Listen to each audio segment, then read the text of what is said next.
China, as I earlier alluded to sort of a East Asian wisdom. If you look at the track record, we are not warmongering nation as those Western media try to portray China. Because if you say we are threatening others, give example, we have not invaded a single country. So in that sense, I would say that's the Chinese wisdom, because China's economic success is based on domestic, regional, and even global peace because we are the largest trading partner for 120 some country and region. Trade won't be able to go ahead if there is instability, right? It will hurt China's economy. Why we want to do that? It's crazy. So we want peace.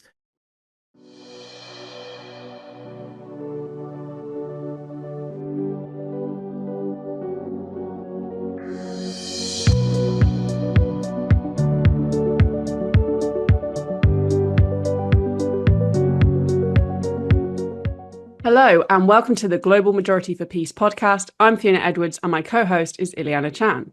Every week on this podcast, we discuss with special guests from across the world our mission of building a global movement to promote peace and challenge the US-led war drive against China, Russia, and countries in the global south. So please do subscribe, send to your friends, join the conversation by commenting. We'd really like to hear your perspective as well. We're trying something different at the moment to encourage more people to become members of Empire Watch on our Patreon.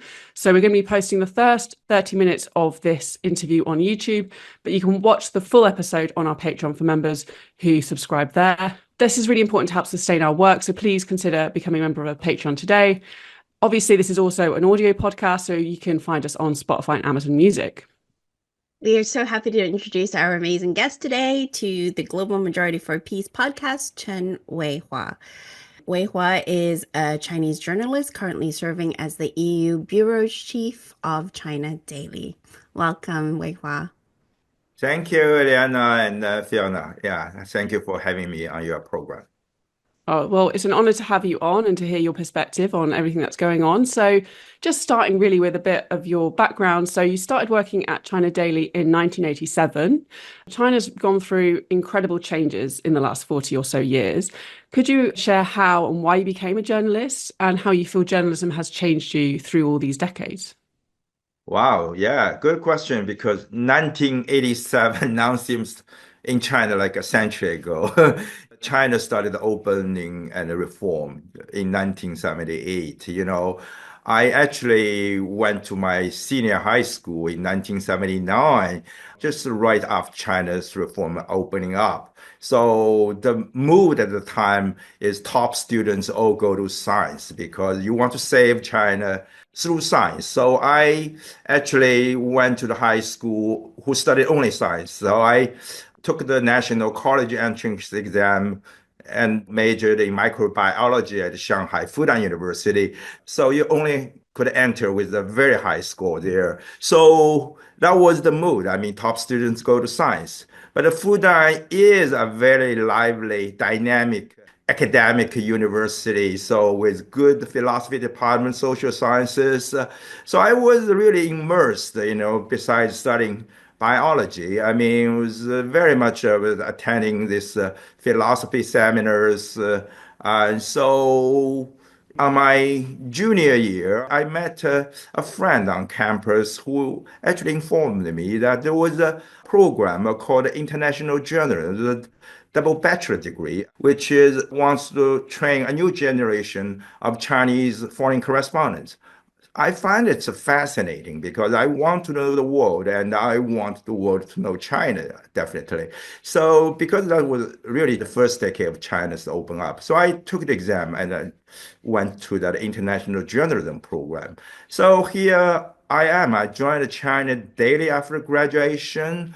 Unfortunately, China Daily didn't have a foreign correspondent in those years. So I became a foreign correspondent after working 22 years at the China Daily. I mean, I went to New York first in 2009. But, this 22 years before that is, really a great experience to be a journalist in China. I mean, in general, we always talked about the first and the most. But that's the time China has the most first and the most to report for journalists. I basically covered from my hometown in Shanghai. And if you remember, Shenzhen was the sort of the trailblazer China's reform opening up in the 1980s. And it was Shanghai in the 1990s. Chinese leaders and Deng Xiaoping basically said Shanghai should have change every year, great change every 3 years. So that's how Shanghai become the most fascinating city in China. I mean, in the 1990s, remember, we say the city bird in Shanghai is called a crane because half of the construction crane in the world were in Shanghai in those. I literally know every building rising. I watch them. I reported the first falling banks, all these first falling first retailer coming back to China. So it's so fascinating for a journalist. You want to see history. We talk about the writing the first draft of history, as a journalist. So it's a fascinating time because you go to some places in the world, nothing changed, nothing happened over here. I mean, it's peaceful, it's good maybe, but in China went through phenomenal transformation in the last 4+ decades. So many happened in the 1980s and the 90s and 2000, and I witnessed all those things. So that's a great moment. And with that kind of a background, I became a foreign correspondent to the US. And obviously, before that, I attended fellowships. I spent 2 years in the US, I mean, many times. So I know I studied the US. It's given me a good training, and obviously I enjoyed it greatly. I mean, then you see the China-US relationship has always been described the most important consequential of the 21st century. I mean, ups and downs. I mean, it's crazy if we remember how we criticized Obama's China policy, but looking back, you feel that's a honeymoon period. And so because it's become so bad after first Trump administration, Biden administration, and then the Trump 2.0. But anyway, I mean, I'm also here happy in Europe to know a new continent. It's not the United States of Europe, it's more diversified, 27 member states. So I'm heading off tomorrow to cover the China-US trade talks tomorrow in Geneva. But it's so fascinating world, as for a journalist. Wow, that's a really amazing background that you have there. Thank you for sharing that. I went to China for the first time in 1990, so I definitely have seen some of the progress that you've talked about. In 2018, after 8.5 years as the chief Washington correspondent in DC, you moved to your current assignment as the EU bureau chief of China Daily. You're obviously going off to Geneva tomorrow, but can you share with us your observations of how EU-China relations has evolved since you started? And maybe what you're not predicting, but maybe what you're foreseeing with all the changes.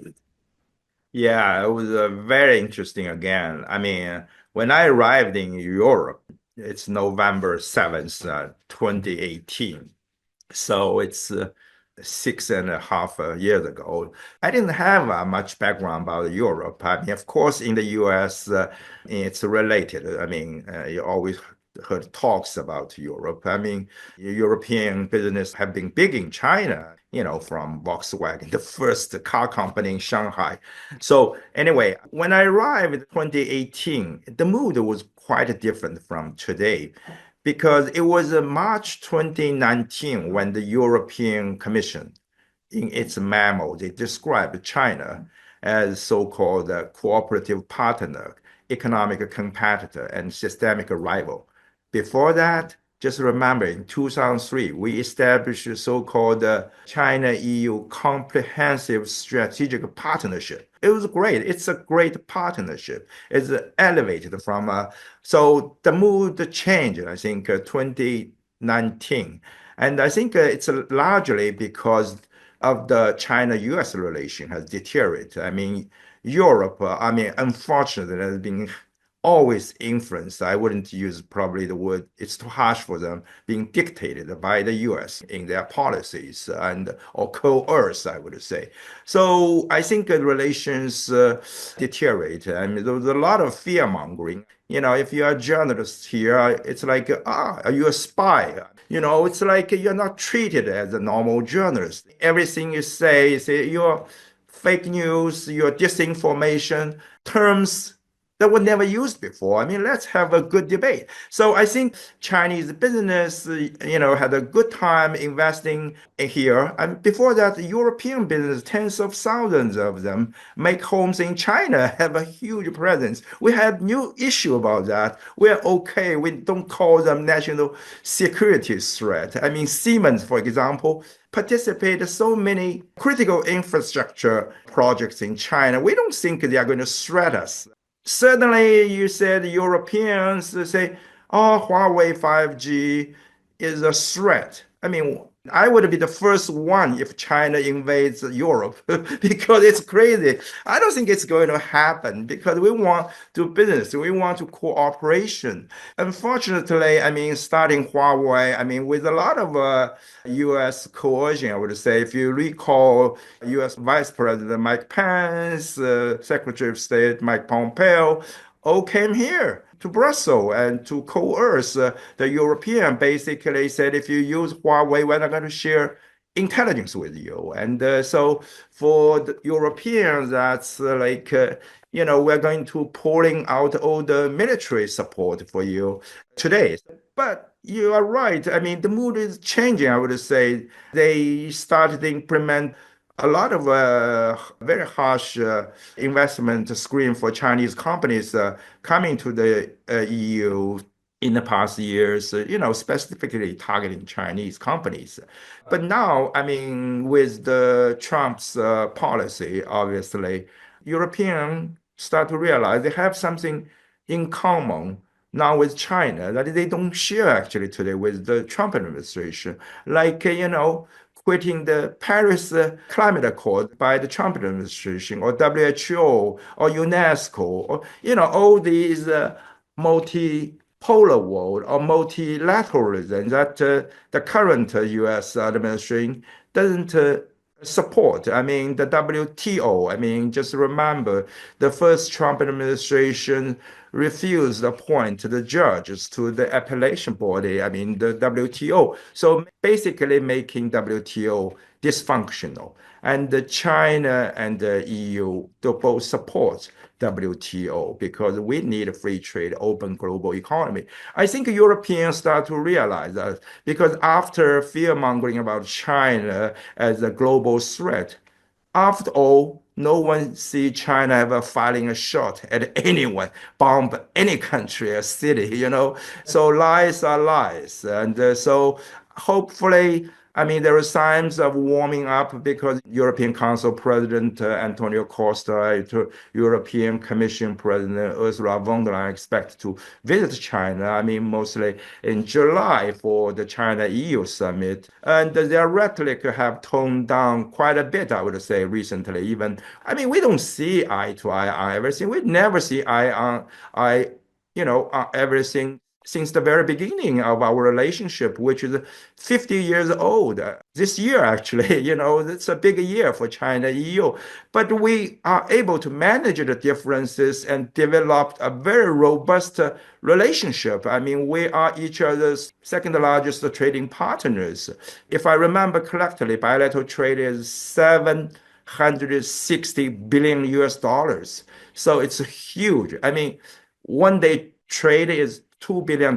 That's a whole year trade in 1975 when we first established diplomatic ties.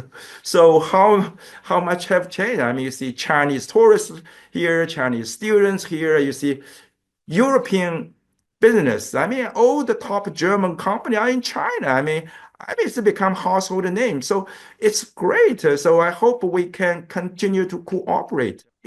We should not stop cooperation because we have differences. I mean, no one agree with anyone else 100%, but we still want to cooperate, and that's better than confrontation. Well, just to kind of zoom in a bit more on this situation around European and Chinese relations, because I mean, like you said, it's a very long-term relationship, but in recent years, that has been under quite a lot of strain because of US interference, I would say. For example, things like EU, China strategic investments have been put on ice. There's been diplomatic issues and rhetoric. And like you've just said, that you kind of observe a bit of a shift at the moment in terms of rhetoric. So what I wanted to sort of just ask you, like, how much do you think this is now more of a genuine shift away from those more kind of unstable relations that we've seen in recent years? So with Trump coming back into office, that there have been rumblings of rifts between the EU and the United States, particularly in light of the recent erratic tariff policies. So do you believe the signals that there are reflect a genuine shift? And how much do you think this is going to allow for a more amicable EU-China relationship? Well, very good question. I would say, I'm not 100% sure you alluded, because, there are obviously U.S. pressure in the beginning that tried to pressure EU to distance from China as a precondition in EU-US trade talks. But, it's not going to serve EU's interests. China's view is that everyone should have good relation. We want EU have good relation with US, and we want good relation with everyone else too. So including EU, obviously, and the US. So I don't know why, US would always want, drive a wedge. It's China's belief is a win-win cooperation. But, there was some sort of a politician, I wouldn't name names, but, in EU talking, it was actually agreeing, like joining the US on a bandwagon to sort of contain China or deal with China in trade or even in geopolitics. But I think obviously the Europeans, they learned the first hard lesson in the first Trump administration when Trump punished the EU for continue trade with Iran after, Trump pulled out JCPOA, the Iran nuclear deal. They had a hard lesson. But when Biden came, they thought, oh, yeah, I mean, we can just wait it out, people like Trump. But now Trump came back. If you remember, European public opinion poll during the US election is, if I remember correctly, the vast majority want a Democrat to win, and they didn't want Trump. So obviously they are hugely disappointed, but they now realize this so-called abnormal phenomena in the US may not be that abnormal. It could become a permanent feature in US politics. This unilateralism, protectionism, or sort of, they're going, US may not be their babysitter or security guarantor. So you are on your own. I mean, listen what Vice President J.D. Vance told European in Munich or even in recent conversations.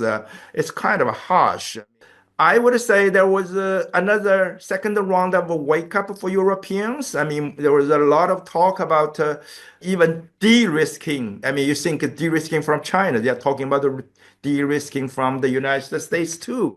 So they don't want to be hijacked by Washington. But the mood, obviously, the Atlantic relation is not that so easy to de-risk. I mean, talking about the U.S. military presence here, in Germany, in other parts of Europe, about NATO's European members. So it will take a long time, and I think some still think they can wait it out by 2029 when Trump is gone, but some people still harbor that kind of a dream. So it's complicated, I would say. There is no verdict, I would say yet.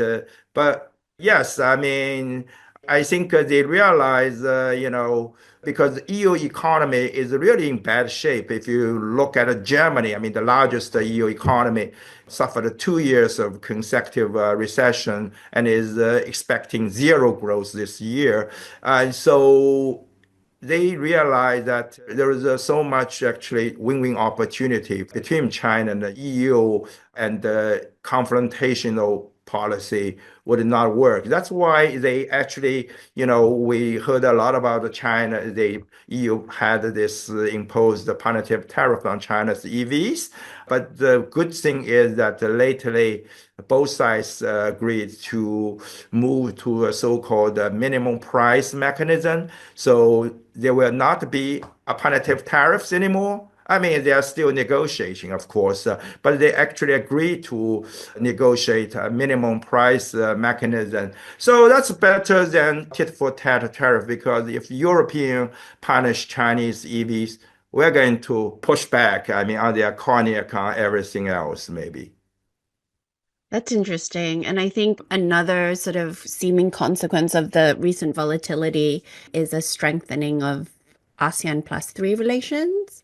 For those who don't know, ASEAN is an organization of 10 countries from Southeast Asia, and the plus three refers to China, South Korea, and Japan. These three countries have had historically deep political divisions. On May 4th, however, a joint statement was released at the 28th ASEAN plus three finance ministers and central bank governors meeting. Can you give us your assessment on the significance of this statement? Oh yeah, it's very significant because even, just to continue what we talk about, the US has always tried to drive a wedge, so discord in the region, because they try to leverage their relations with Japan, South Korea, especially their security allies. But the East Asia region, including China, Japan, South Korea, and ASEAN, I mean, it has been the most dynamic economic region in the world. We had peace for decades, no war. I mean, Europe has war, I mean, now going on. But East Asians believe they have the wisdom to manage those sort of disputes. I mean, there are disputes, historical. I mean, it's not going to go away. It's like, So in Europe, I mean, Germany and France have disputes. I mean, historical. I mean, so it's not anything new for nation, I mean, country to have disputes. Canada, I mean, US have disputes, Mexico. But anyway, going back, I think the region's economy is quite integrated. I mean, for decades, actually. That's why when the first Trump administration waged this trade war against China, it's literally being described as seen as a trade war against East Asia because the supply chain is, not in China. It's partly in China, partly in Malaysia, in Thailand, Vietnam, Japan, South Korea. You punish one, you punish all. So that's actually also true today. I mean, China's largest trade partner is ASEAN, not EU, not US. And Japan and also South Korea are also, China is their top trade partner, not the United States. Literally for every ASEAN 10 members, that's the case, So we are fully integrated. I mean, and the proximity of this country serves each other very well to have macroeconomic financial stability. That's why they have this financial central bank governors meeting in Milan. And so I think it's very significant because it happens at a time I mentioned previously, Trump abandoned this multilateralism, launched unilateralism, protectionism, which I would say East Asia country all oppose. Even many countries probably wouldn't want to say publicly because they care a lot about offending, not to offend the Trump administration publicly.